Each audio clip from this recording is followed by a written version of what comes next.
Another video is coming out today. It's about the .NET configuration system. I know it's a pretty old-fashioned and very, very old part of .NET, but still I want to talk about this. I am facing the fact that I did not know some of the stuff, turned out. So I learned a lot of stuff after 20 years in .NET in the last 2 weeks. So I decided, let's share this knowledge with you guys. Also, I recognize that a lot of people I meet are not aware what you can do with it and kind of use configuration system inconsistently. So what I'm going to do here, let me switch over to my screen here. So what I'm going to do or trying to do is to have a two-part series, maybe more, I don't know. Let me know in the comments if you want to know more about it. Let's see if I can help. So today it's going to be part one.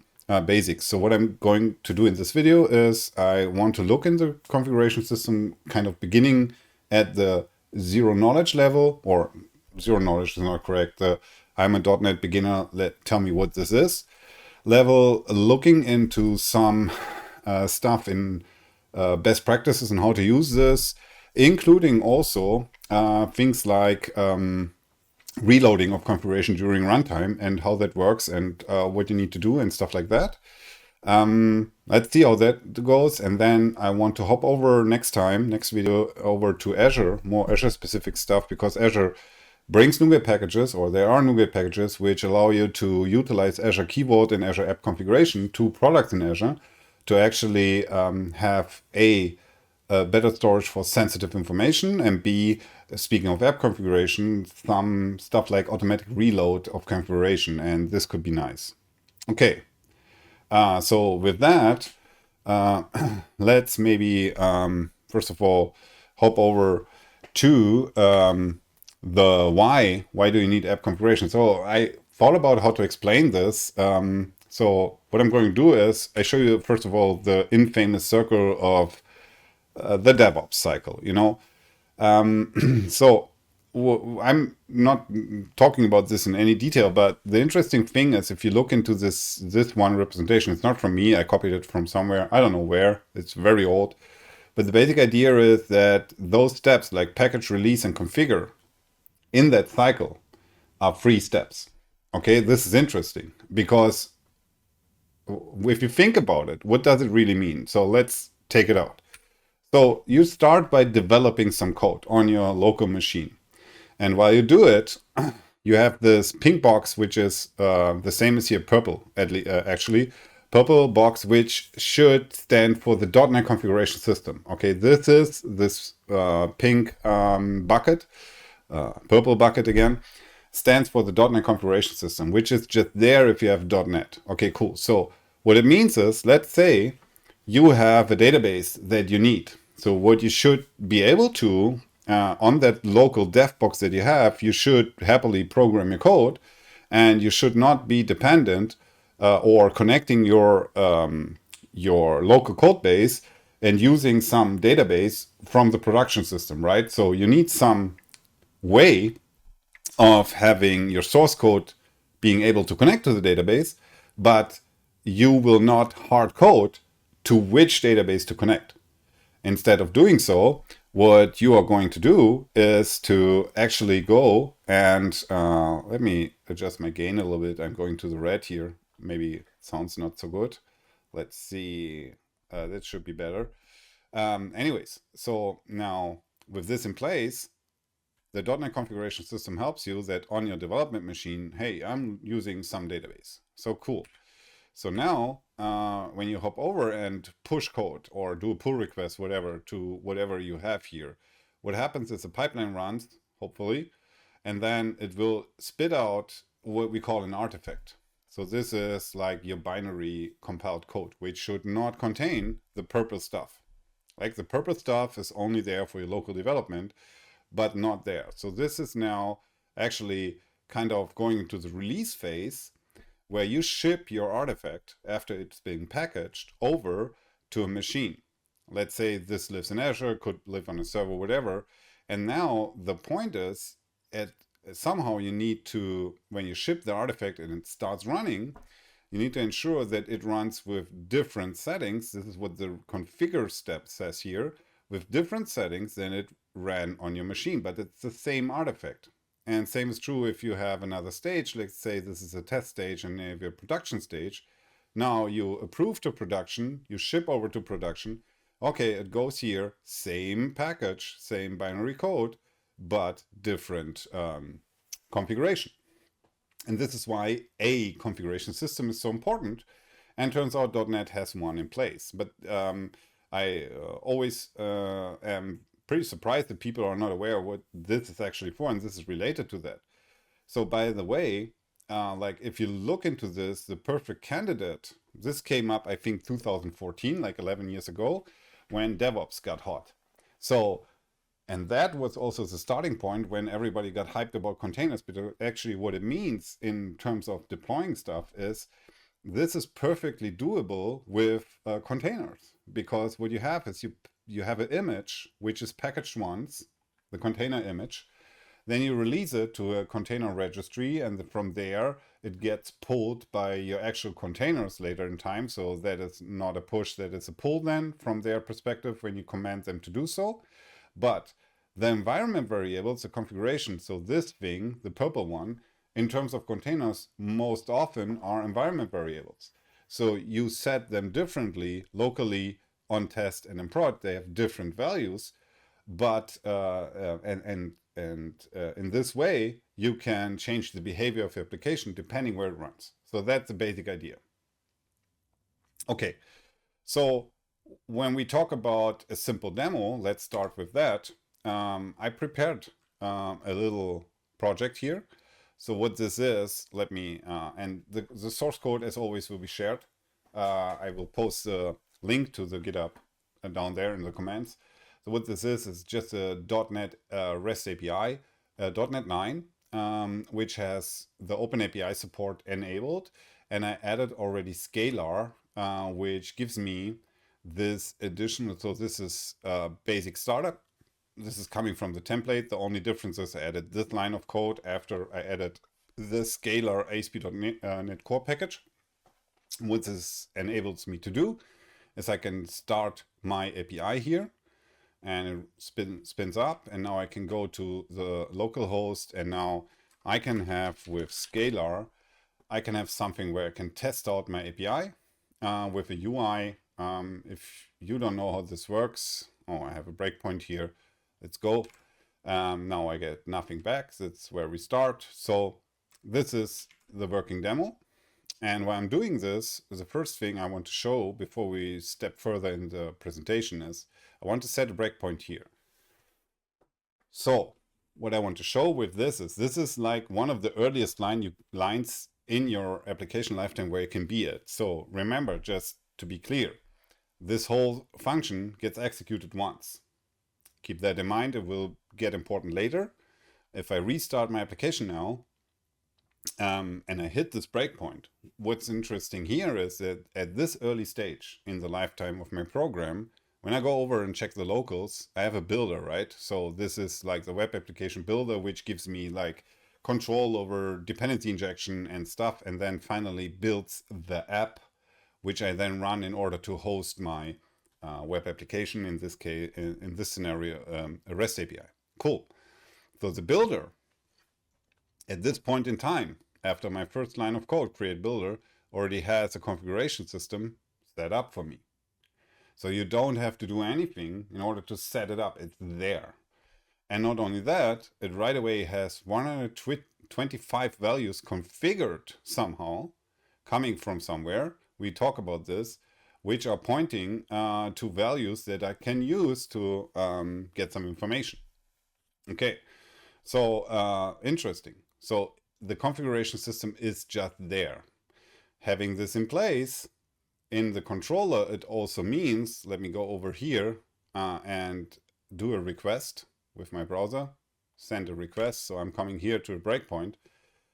Because it's configured by the .NET startup, it is able to be injected. So whenever in my source code I need access to those configuration values, wherever they come from, I can simply dependency inject. The simplest way is to dependency inject the IConfiguration, which in most cases is a bad idea, to be honest. In some cases you need it. well, we come to that. And then I can access this in a way. So we will showcase this in a second. But that's it. You literally don't have to do anything. After your host builder is there, you always can dependency inject IConfiguration. And this is your main interface when you want to directly, explicitly interact with the configuration system. So with that, let's go back to my presentation.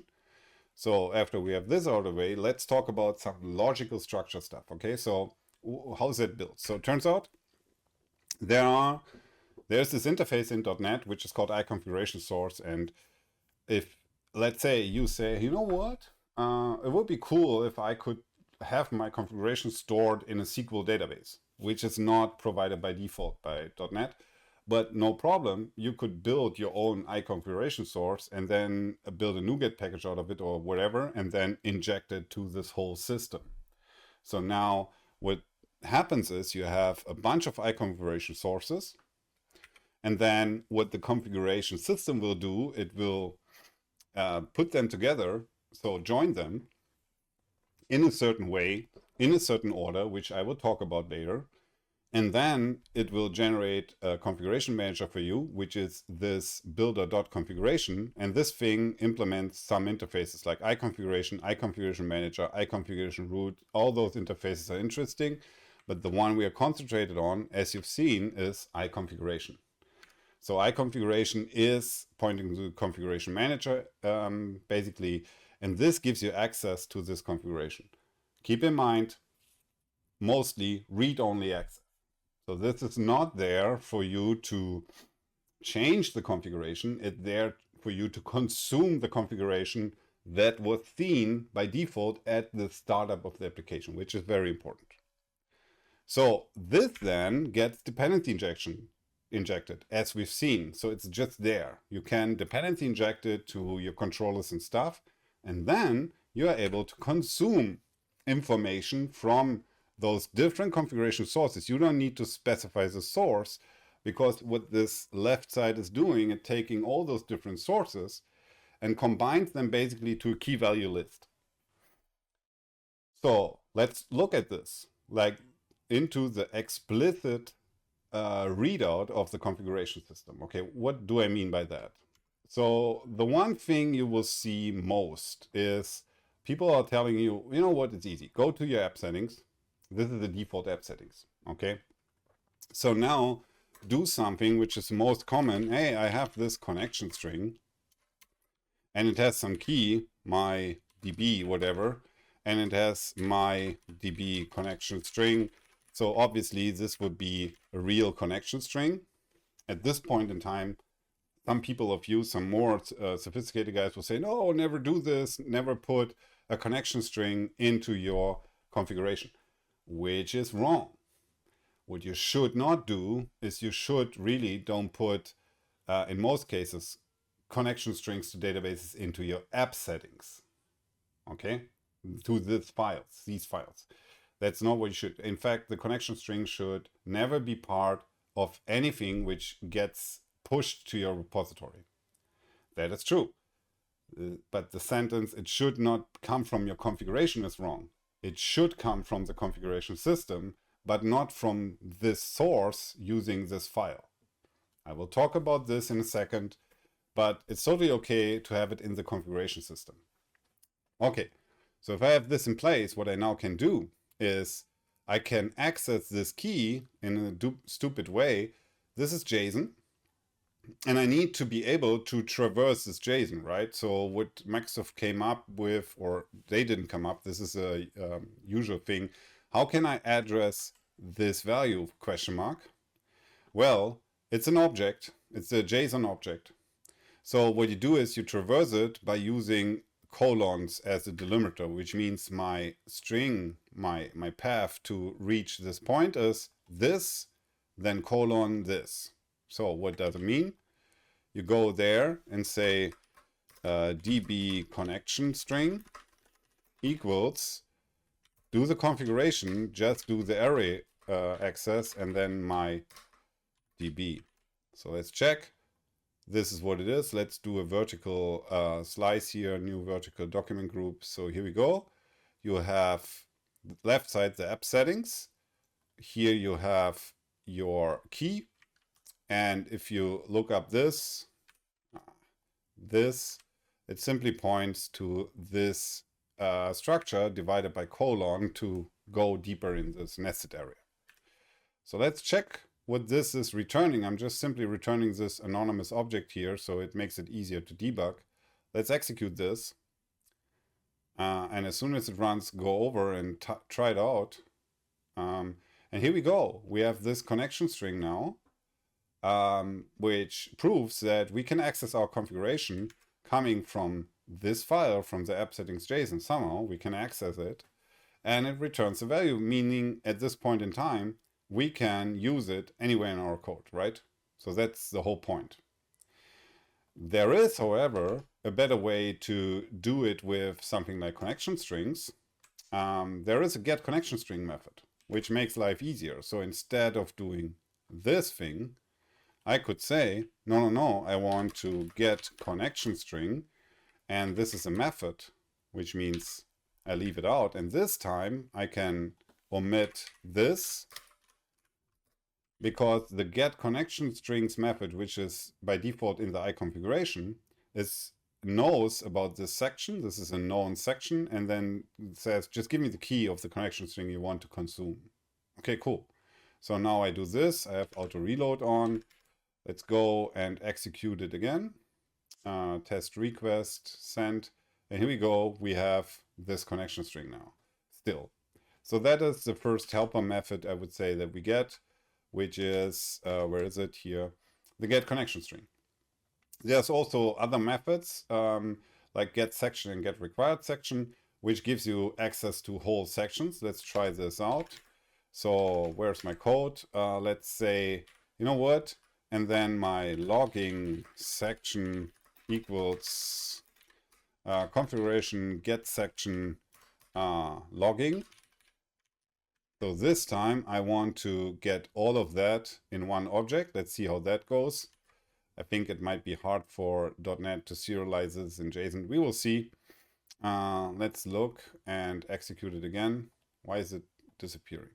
So this time I have still my connection string, and now he's serializing out all the values. And you can see you have key, path, and value here. And the value itself is null because it's not going to traverse the whole hierarchy. So if I wanted to have the log level section out, so I could do this as well. Look, I'm just doing the same pattern, colon log level. I'm interested in this guy. Let's execute it again. Send. And now I get this other section, which is the log level section, the values out of it. It has no specific value, it has sub-values. So you can do that, interestingly enough. And where is my presentation again? You also have, and this is interesting, you have a get reload token thingy. And I'm pointing this out because later in time, I will show you that there is a certain thinking about lifetime of all the configuration. So simple saying, it is the following. I have this configuration file, and now let's say my API runs, right? It runs. It started. So it's deployed to my whatever server in Azure, let's say, and there it sits. So now the point is, I want to this to be auto reloaded whenever the underlying bucket changes. So remember the purple buckets. Whenever I change something in it, actually what I want is that my whole API is aware of it, that hey, there a value was changed inside of that bucket and reloads the configuration. By default, this is not happening. I show you that. So if I go into my, let's open a new terminal. Let's go to that p block samples. That's where it is, configuration, and then let's open VS Code in the folder, in the bin folder, which I'm currently running my app. If I open VS Code, I will see the app settings because it gets copied out. Here's my app settings, and I change this to a smiley in the end. Let's do a real one. So this one. So now I have a new connection string. So if I go to my API and just execute it again, it's not aware of that fact. Nothing changed. However, if I restart my API, this forces him to re-execute, re-initialize the configuration system, and it's not there. So interesting. Oh, because I changed it there. So I need to change it here. I changed it in the bin folder because I'm dumb. But anyways, let's do it this way. And now he takes in the new file and then execute. Okay, he has it now. But again, if I go now into the configuration in my runtime folder, and I remove this, he's not getting it. Okay. But actually, this is not what the configuration system is limited to. So in order to demonstrate that, because it's a little bit harder to demonstrate it on web APIs, I decided to do a little side project called config reload here, which is a .NET console application, but using a host builder as well. So the interesting thing is here that you can configure how the configuration is configured. And so you can set up how he configures the configuration. And what I do here, I also have an app settings JSON, like I do have the same thing on web apps. Now I can have the same thing on console apps like this. And I want and tell him, this is, by the way, done by the automatic system. You really don't need to do that. He would automatically put in the app settings JSON, but I want explicitly do it in order to have the chance to set this reload on change to true, which is not set by default to that value. It's on false. So what this makes, then it gives me the opportunity in my app here, gives me the opportunity to, here I have my program startup. And what I do here is I use the configuration system. This is again my IConfiguration. And this has a get reload token. And that way you can simulate configuration changes by yourself. So let me do this a little bit. Let me do this. Okay, I execute that. And my output is, you know what? You have free. This is my output. Where does it come from? It comes from the fact that, actually, I don't know why this is. I might need to set the property to copy always. Do that, and let's see, it should be a 1, to be honest. Here we go, it's a 1. Okay, so how does that 1 appear? Because I'm simply using the config pattern I showed you to give me the value of the key A, and the key A is set to the value 1. Ignore this. Here it is. Key A is set to 1.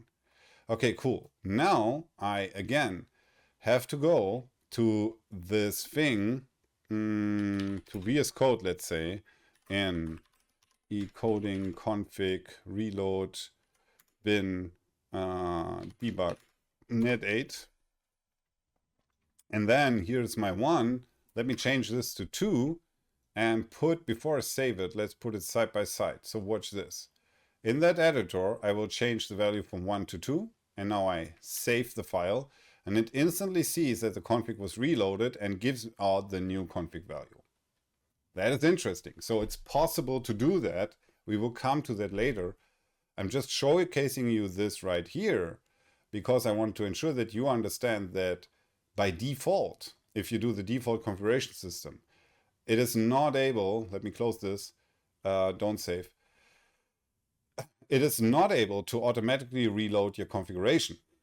But this is not due to the fact that the configuration system is not able to do it. That's not true. It's just that by default it's not set up and it has certain limits, right? So, but in the default web app configuration, like it is here, it will not reload if you stick to the default plan, your configuration section stuff. Okay, so that was that. That being said, let me go on with my presentation. So all of this is in the area what I call explicit interaction with the configuration system, which in some scenarios you need to do it. Like for instance, if you want to retrieve connection string, the most logical way is to use the get connection string method of the configuration. We will probably have a demo of this later. But there's another way, which I call the implicit way. And you should do that for several reasons, and I will showcase this. And there are three interfaces which are pretty interesting for you. It's IOptions star interfaces, like IOptions, IOptions snapshot, and IOptions monitor. So that's the next thing I want to showcase. And I want to start with IOptions, which is the simplest one and the parent idea. And I want to show you what this can do. Okay, so let's look at the app settings. And let's say, okay, connection string is pretty cool, but now let's think of something like, my settings is all very often a pattern where you want to collect your app specific settings in one in one section here. So you don't want to have something like, let's say you have three values, A, B, and C. So you could say A should be 1, whatever this stands for. B should be C, 2, and C should be 3. You can do that, but now you have technically 3 different configuration sections at root level. Looks bad. What you could do instead, you wrap them into apps, my app, options, settings, whatever, and then you just give it those values. Okay, so let's give it some meaningful. You get the idea, right? So in order to consume those, you have now the explicit option, which means you go by my app settings : A, B, or C to access 1, 2, or 3. You could do that, but it's actually pretty bad. So instead, what you can do, you can add a type representing this, a .NET type. So let's start by doing it. So add a class, which is just my app options, let's say. And let's do the 3 numbers. Let's have a property A, B, and C. Okay? Whatever they stand for, it doesn't matter. It's just your structure. So this is a .NET representation of this section here, of this part.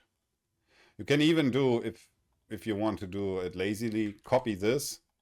Where is it?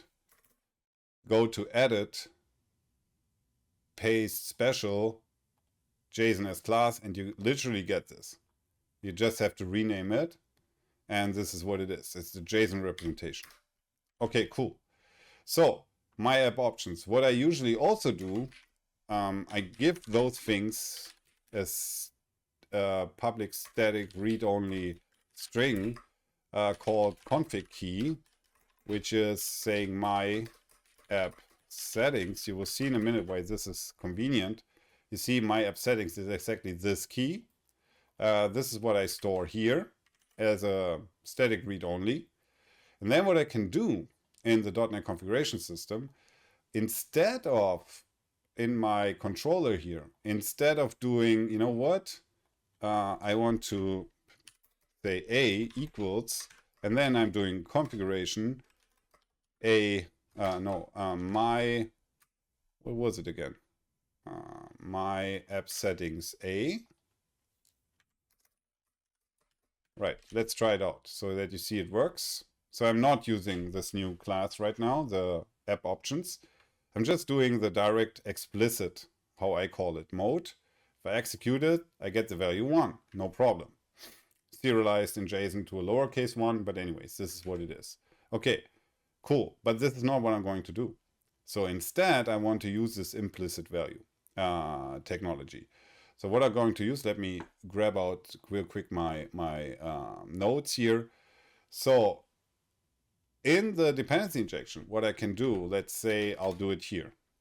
I go to the builder services, which is talking to the dependency injection before the app is built. So inject more services.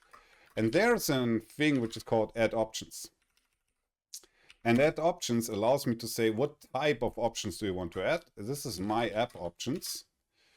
And then what you need is you need to say, you know what, those options should come from the configuration system. You said bind, and then you say, well, go to the builder configuration. Again, this is already at this point in time pre-configured configuration. Get the section which is named by my app options config key. So what I'm saying is, hey, backwards, right? Hey, builder, configuration system, give me the whole section with this name, which is just my, you remember, just my app setting static string. So give me this configuration section and bind it and translate automatically to the options system. So what I can do after I did this, I now have a new dependency injection option. So I can go to this one and can say, you know what I need? I need my my app options.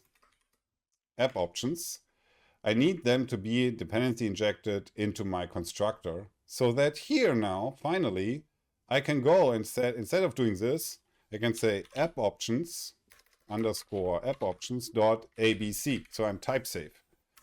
So, okay, let's go. A equals this. But this will not work.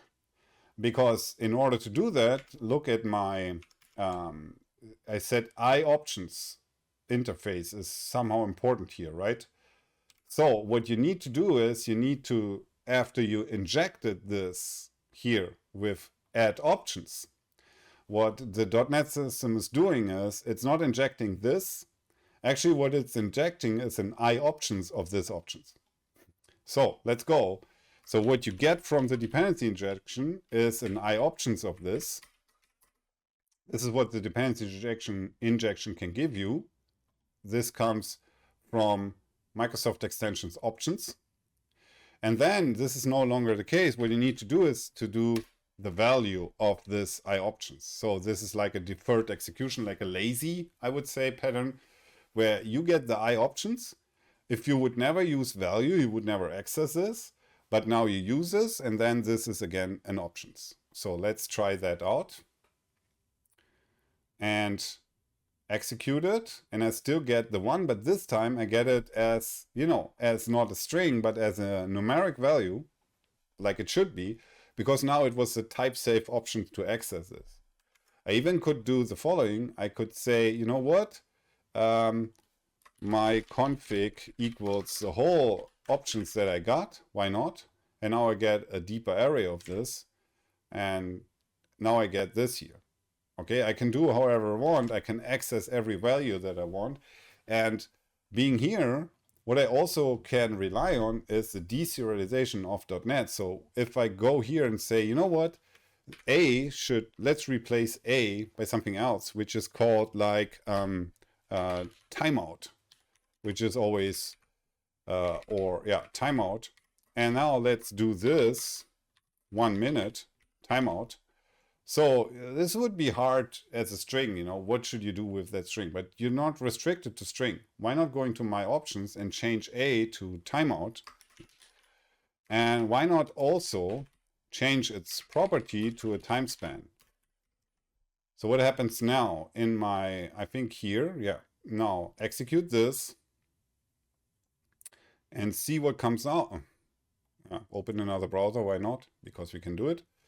And now you get this. It looks like a string, but actually if we look into and hold on at the debug level, and we send again, what we see is the options now have a timeout with all the options that we need. It's a real .NET object. And with this setting, I can do far more than with just the string representation. So what happened here? The option system, like what I call the implicit access to the configuration system, allows me to define types which represent it's just a POCO, right? It's like a GTO for options, if you will. And then I have this logic to say, hey, add option, here's my type, which represents a certain option. All I have to say to him is bind this to your configuration system at a specific config key.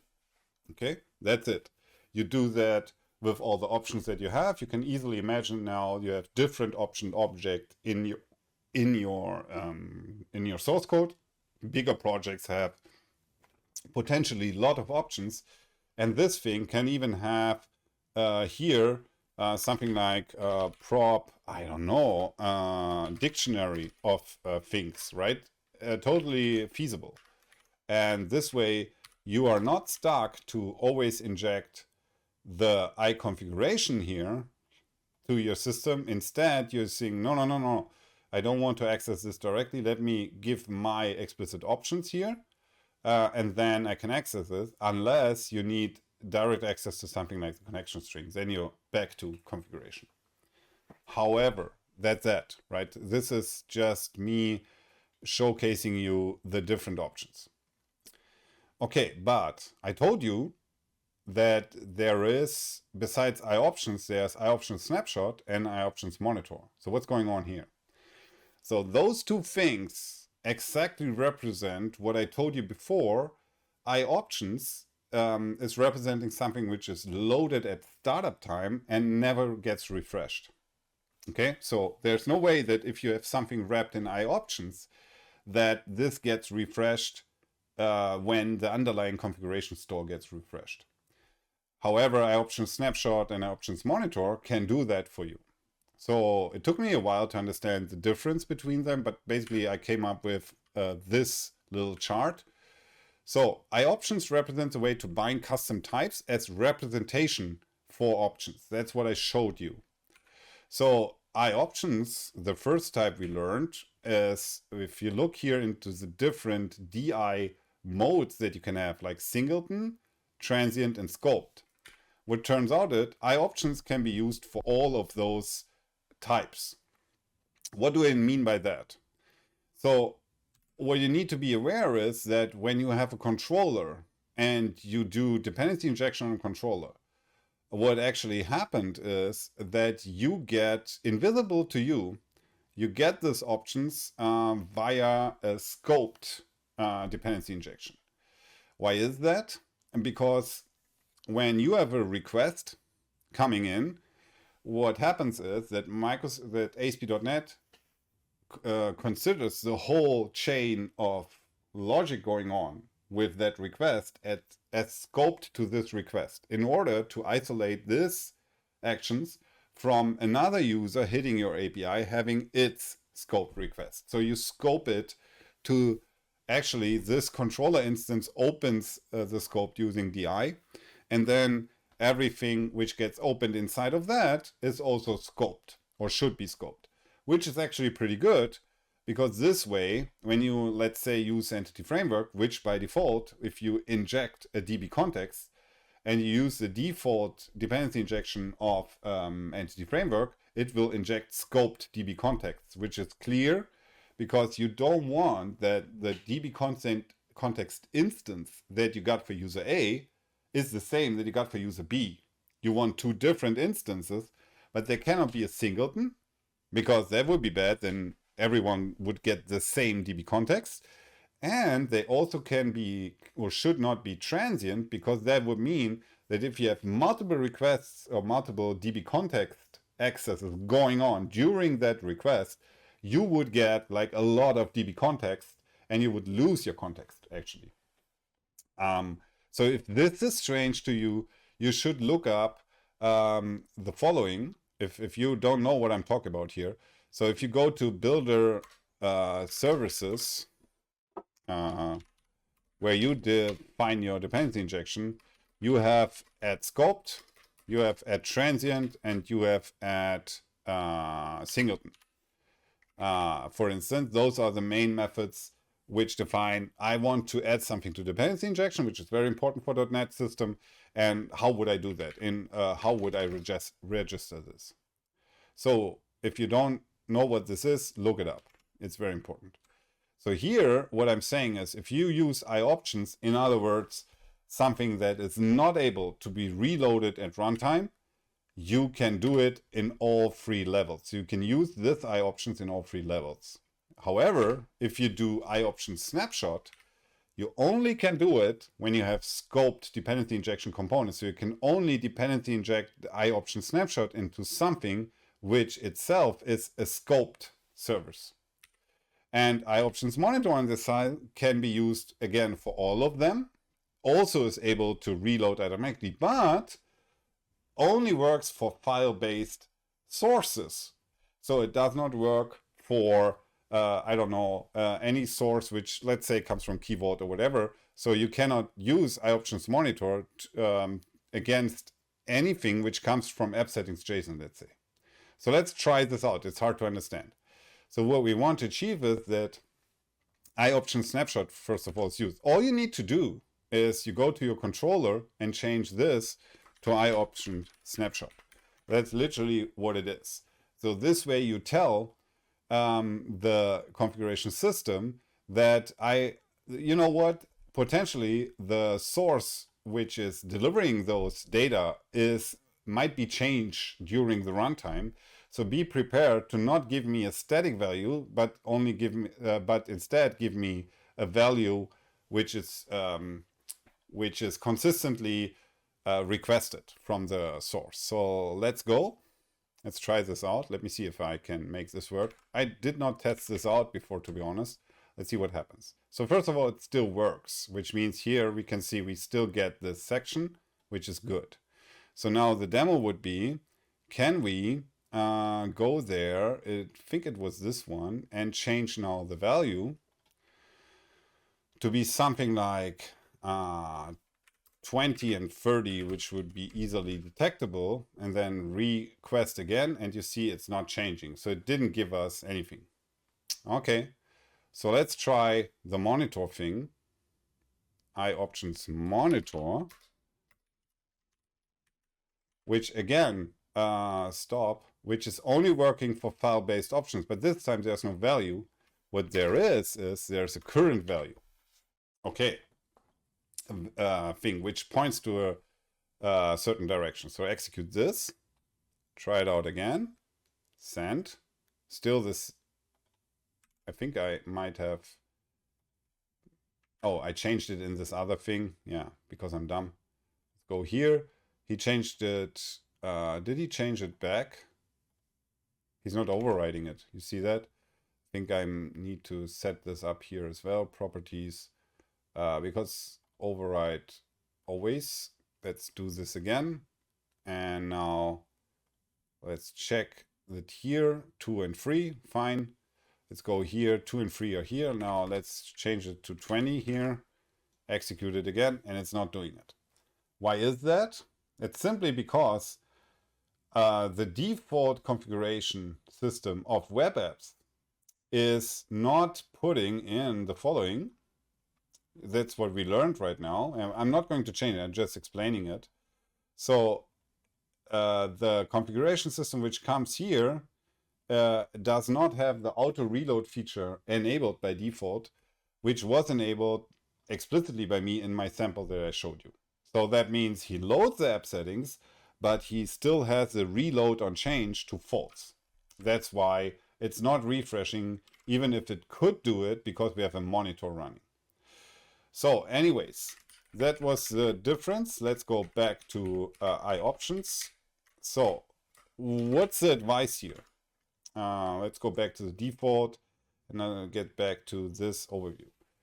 So the default, so the advice is that if you have something, a configuration, which potentially does not come from a file source, which would be this, and this is, I would not suggest you to do that. I talk about this in a second. But if there's some option where you use, let's say, an Azure app configuration, for instance, a service which can actively refresh your configuration during runtime, then you should stick to IOption snapshot.value. If you know for sure that some of your configuration is only available at startup time and will never change afterward, you're good with IOptions. So in other words, what I'm doing, I most of the time use IOption snapshot, but the limitation here is if you have a singleton or transient DI, you cannot use it. Let me show you this. Let's say I have a class, which is, let's add a class, which is my foo class. Let's say it's my logic class, public class logic. And this guy takes in private IOptions. No, it is, what is it? My app options. App options. And I want to dependency inject this thing. Okay. And I say this is now not IOptions. This is IOptions snapshot. So here we go. me saying, hey, listen, this thing could be changed over time. Okay, so here we go. Fine. So now my next thing is I tell my controller to say, you know what? Private logic. Where is that? Logic, right? Logic, my logic also needs to be dependency injected into my controller here. No problem. All I need now to do is to add logic to my dependency injection. So let's go here before my options, or after, it doesn't matter, builder services. And now actually I want this to be singleton. So what does it mean? The logic here, we just tell the .NET configuration, the .NET dependency injection, the services, hey, there might be somebody requesting a logic instance from you. So if he does so, I want you to do it in a singleton manner, meaning the first one gets a new logic instance, but the second and every consecutive one will get the same logic instance. Okay, no matter what. Never do 2 instances, 3 instances, whatever. Always spit out the same instance. It's the singleton pattern. But now if I want to execute this, at some point in time it will fail with an exception here saying some services are not able to be constructed. I got an error while I was validating the service descriptor for the logic type because its lifetime is singleton. And here's the implementation type. So this is where it is. I cannot consume scoped service IOption snapshot. Okay. From singleton, blah, blah. Okay, cool. Do it transient then. Maybe transient is okay for me for whatever reason. So, okay, do it transient. I don't care anymore. Do it transient.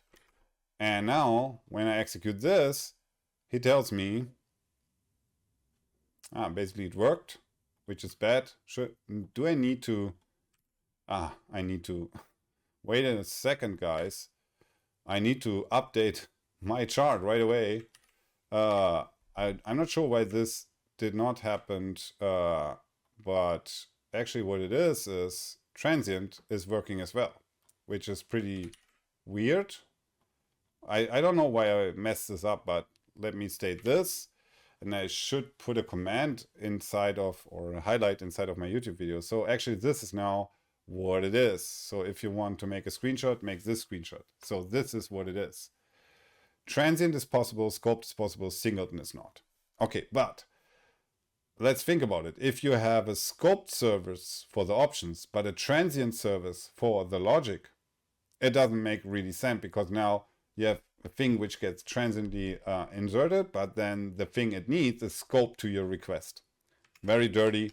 So that is the thing you need to keep in mind. You cannot use singleton on option snapshot. You can use transient and scoped, but that is it. That's the limitation. Speaking of IOptions monitor, maybe one last word about this. IOptions monitor is a type which internally uses what's this called? Not a file system watcher, I think, which basically gives him hooks whenever one of the files in the underlying system is changing. That's why it's limited to file-based sources, because it can only watch file-based sources, okay? And this also means you have operating system hook running there, watching your file system, which could be a huge issue in some Docker instances and whatever could be. And so what I'm saying here is, I don't think so. It could be good for certain stuff, like on a Windows server or whatever you have, or on a server where you have full control over the file system. I can barely imagine something where I use this. I use this a lot. And a lot of times also IOptions, but I tend to use it IOption snapshot. And why is that? I come to that now. Okay, so for the moment, for the time being, we can say, well, what do we have? We have explicit access to options, which is like this one. Like we explicitly say, give me that connection string or give me this whole section. And then we have, this was explicit, not implicit, sorry. And the implicit stuff is I inject the options. So I tell them, you know what? I don't want to mess around with the configuration instance itself. I want you to do the heavy lifting of converting everything and so on, and then do it for me, including auto refresh if needed. But then I have to use IOption snapshot instead of IOptions because I told you so. But this is coming up next part, more in detail when we talk about Azure App Configuration. Okay, so now with that in place, what we should do is we should talk about the different configuration sources which are here and how to mess around with them. So I have something prepared for that as well. So let's go on, which is I called source prioritization. I hope I didn't misspell this, to be honest. But anyways, could be funny then as well. And for the default sources which they are configured only. So I would bring up this chart right away. And then what I want to explain is you have 2 or 3 times a JSON configuration source by default, and you have 1 times an environment variable configuration source. So let me go back maybe to my slides. Where is that slideshow thingy? Let me go back to this thing where I explained to you that you have a bunch of configuration sources which are executed and merged in certain priority. And then all of this is the IConfiguration here, which you get as a result of this. So what I'm now talking about basically is that here you have those sources. By default, you have 2 times JSON configuration source in a default .NET program and 1 times environment variable source. And I will show you that now. So if you look into your startup again here, and we try to debug this again, and looking into our locals, what we see is, when we look into the builder configuration, when we look into this specific variable, all user profile, let me see, is there even a better one? Let's say computer name. So what is my computer name? CodeStation. So there is the key computer name, all uppercase, and it has the value of CodeStation. The interesting thing is, where does it come from? It comes from this configuration source, also called a provider now, which means we know that this value comes from the fact that on my system, here on my running system, somewhere there is an environment variable set, what a dear env colon, yeah. And here is an environment variable on my Windows system, which is called computer name somewhere. So where is it? See computer name here. In other words, when I write it down like this is how I access computer name, and it tells me CodeStation. So at startup, what happens is, by default, there's an environment source which finds this thing and injects it directly, which explains why there are 120 something environment variables in it, because I have a lot of them in my local environment. So that's interesting. So meaning what we could do, we could go to our launch settings, because remember, our launch settings allow us to define environment variables. So what this means, let me get rid of the HTTP profile, by the way. What this means is, as soon as I hit F5 on or debug on my Visual Studio will spin up a process, and this process will get its own environment variables. So as soon as the process stops, we don't see this environment variable in any other process, which is nice. So what we can do is, let's say we have a foo environment variable, which is has the value bar. So here we go. This is what we tell them. So let's try this out. Let's put the breakpoint here. And let's see what happens if we say var test equals builder configuration foo. What will happen if we read out this variable at this point in time? What happens is, it's on the value bar, which is exactly what we expected it to be. So meaning, now, this is interesting, right? What happens if I do this foo a, that's a valid name for environment variable, and now I do foo b, bar a and bar b. Bar b, nice. So if I access this now in this way, what happens? I get bar A as a value. Ah, interesting. So that leads somewhere. But this now means that this colon is just a string, right? It doesn't matter if you add a colon. It doesn't mean anything when we talk about environment variables. Here, this colon has no meaning. It's just part of the name. It only gets meaning because now it is also applied to the .NET configuration system. So what do I mean by that? Remember that we had those app settings with my app settings, and then we had B and C on my app settings. So what about trying, what happens if I put my app setting colon C? Let's go here. Let's say my app setting colon C is now a different meaning. So by default, this is, by the way, a free, which is not a good idea. We should give it something like a 300, more or less, because it's typed. So let's do this in an environment variable. Let's do it. So what we have, test is still working, it's bar A, but let's look up the configuration. And now we have my app, somewhere down there, my app C is 300 now. You see that? So let's look up our code here, send it out 300. So that is interesting because it means a lot. First of all, this explains why Microsoft decided that this colon syntax is the most important one, because now it's easy to override the app settings with the environment variable. So, and that is why I put this chart into place. So here we go. So it means, what I say here, you have the JSON configuration source on the file app settings JSON. That's exactly the file I was showing. It gets overridden by this one. We talk about this in a second, which in turn gets overridden by this one. So whatever you put in here, if you have the same key here, which we did, it will override what was ever here. So now this value is valid. If you happen to do another source, it will even override this. So it's like a priority 4, 3, 2, 1. So this is the highest priority, second highest, and so on. So this is like, it happens. So this is how you get control over it. So this makes it a little bit harder to decide where to go. So let's say, how do we do that?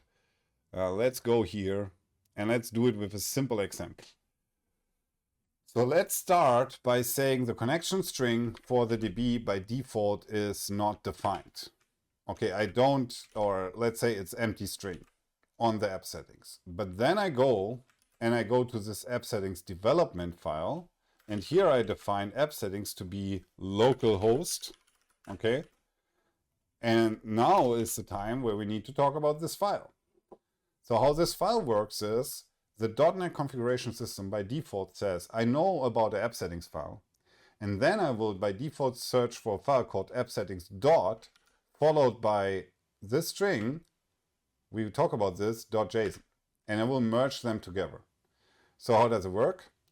For this string, he looks into environment variables, which could be ASP.NET Core environment, it could be .NET environment, .NET underscore environment, or .NET Core underscore environment, as far as I'm aware of. So whatever is here, if you define the environment variable to be this, he will look to exactly the same string and looks, is there anything, any file in my folder which has the string behind or in between app settings and JSON? Then this is the one specific to this environment. Meaning I can copy this file, once would be enough, and let's do something like, instead of this, let's do test and get rid of copy. It's always a little bit strange. So now he orders it in, and then this is test server. Let's just do it. And now do the prod version, production. And now this would, I think uppercase is always a better idea. My bad. So production, and this is a prod server. Okay, this is what it is. So what happens now? Let's look it up. My app settings say DB has no string. My app settings development say this is localhost. Try this out. So what is my connection string which comes out now? So watch this. My connection string is localhost, okay? So in order to be more concise about this, what I could do now, I can say, you know what? Go to my controller and add some more and say the environment equals, and I'm not sure, environment name? No, environment, what is that? It's a host environment. Yeah, so you have something like this here. You can inject in .NET an iHost environment. So what's the environment of the host I'm running in? So you get this injected. Let's inject it also in dependency injection. Let's do this. And now let's use this environment name. So let's do this. Okay, so now we have everything together. And let's look up what's happening. So we have the environment development. This value stems from the fact, again, just repeating myself, that in my launch settings I said set this variable to development.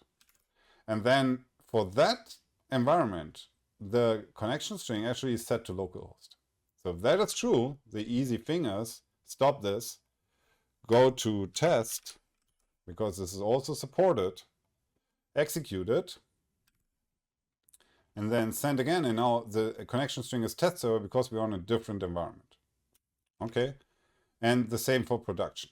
If I happen to add something here like integration, which is another stage which we are not supporting here, so what will happen is the connection string will be an empty string because he finds the app settings, he does not, which defines this string to be empty. He does not find an integration file, which does not override this, and so that's it. We stuck with this. Okay, interesting stuff. But now the interesting thing is, where does the 300 stem from? Well, simply speaking, my app setting is set to C should be equal to 3, but then my launch settings override this to be 300. So in order to understand the order of things, let's go back in my launch settings and say, you know what, I want to start in development. Okay, cool.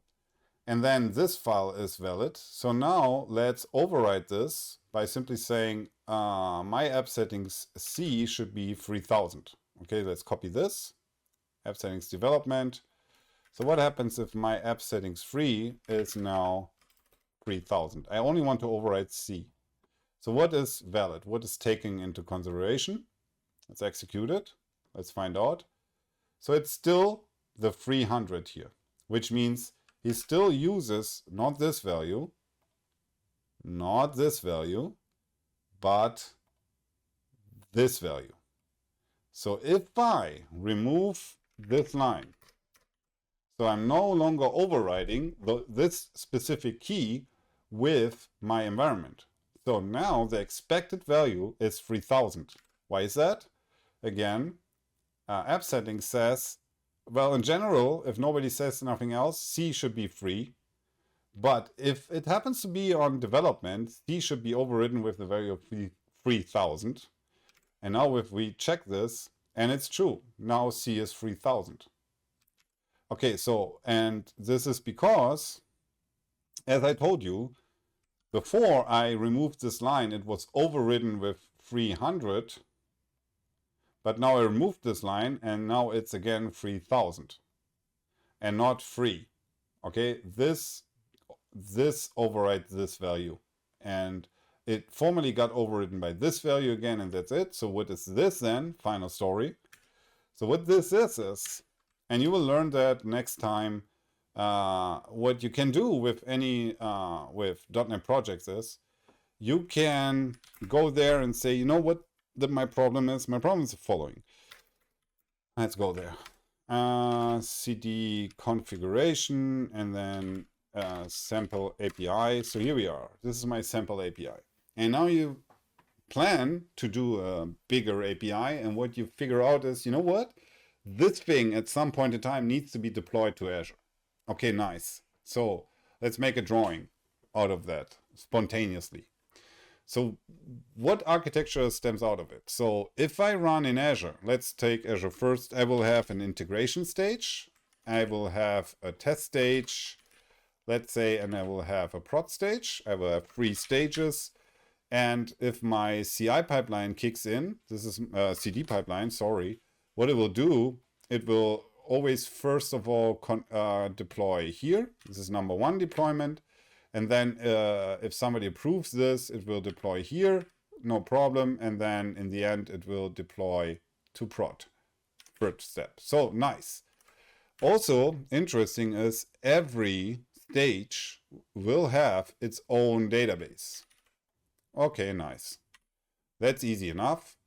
So let's say then, and we will practice this next time, we need the connection string here in environment variables and app settings, in environments variables, wherever. We need the connection string for those databases to be here, different for every stage. So we somehow need to tell the configuration system, if you run an integration, use that connection string on test, another one on prod, the third one. Cool. So what we will do then is that we will use a service called, let's say, app configuration. This is a service in Azure, which those things can access. And we say, well, there is where the connection strings are stored, and that's fine. If we are ready with this, everybody is applauding us and saying, that's great architecture. It's recommended by Microsoft, whatever. So nice thing. But then a developer stands up and says, wait a minute. So let's say I have my laptop. Do I have a laptop? So now I need to develop first, right? So here you are. I have my laptop, which is outside of Azure, right? This is just my laptop. It's not in here. It's not a stage I'm developing. So are you telling me that I need to access the app configuration here in order to access my local database, which is, I also have a local database, which has nothing to do with all the stages. Why is that? Why do I have a local database? Because even if I am offline, like if I am having a bad time and my internet sucks, I'm in a train or whatever, I still want to be able to code here. Why do I need to be online when I have my sources there in order to develop and test and whatever? Shouldn't be the case in a good environment. So, but now you force me to be online in order to access app configuration for my development stage. And then you say, actually, that's bad. So one option would be, you know what? Okay, you can put your connection string for your development database. You can put it in there. And then you say, okay, I'll do it. So you go and you say, you know what? This database is only there for me. So I again put localhost in with my, I don't know, password equals test123, of course, because nobody can access it. But now this is bad style again. Okay, so because you look at this and you say, when I do stuff like that, tools like Sneak or other SIEM tools, they will see this code and they will probably warn me, and I get a bad reputation because I instantly get GitHub warnings saying you have secrets configured in your code. I don't want to have this. So what can I do? What you can do is you can say, let me go back and remove this. You can go to the .NET tooling and say .NET user secrets init. So as soon as you do this and you look into your file, what it did, it added this line. This is all it does, okay? Literally. Stop my code. So you could also add a GUID and you can spare .NET user secrets in it. But anyways, at this point in time, and you can commit this so that you and your team, you're sharing this GUID for this project in terms of secrets. So what you now can do is you can say .NET user secrets set connection strings : my DB. And this is now, you don't need the double quotes, by the way. So, and this is now, whatever, localhost PV secret. So you do that. Nothing in this code here in the committable code is having this. You still can see that .NET user secrets list. You can see them locally. You can execute this command and then the password is exposed here. No problem. But just by having this in place, let's see what the connection string now is. If I go here on development, it takes the secret value, right? And now if I go and change this value by .NET user secrets set connection string my DB, I don't know, local pass is test1234 secret, so that we easily can see that. So that's not going to happen because of the colon there. So now I need to put it here. Should do it. Okay, so now if I execute it again, it's automatically reloaded this time. Why is that? Because it's a memory-based thing, or it's a thing which automatically gets reloaded because it's one of those sources where the .NET system will reload it. It's only locally running. That's why you don't have to restart yet, but this is how you do it. So, and that proves my last point that this is the order of things, right? So this thing overrides whatever came before it. So you need to be aware of this prioritization. I think it's prioritization. That's what I said. Prioritization. Oh, man, I'm a German guy. It's hard for me. Excuse me. So, but this is what you need to be aware of at the simplest level when you don't have any NuGet packages in place. But this is now the power that you also have to say, oh, now I understand how things are going on, how they're working internally, and that everything that is there, actually, that Microsoft invented, I like this concept, it's very straightforward, is the configuration system is the big key value store. So what this is it's just key value. Let's use Excel like an example. I barely open Excel on my YouTube videos, which is probably a bad idea. Should do it more in order to have fun. So it's the config thingy is a key value list. And what this is doing is if you have a connection, your key is connection strings colon my DB. This is literally your key. There's no other key. And this is either empty or gets overridden by another one. So all that JSON file does for us, where is it?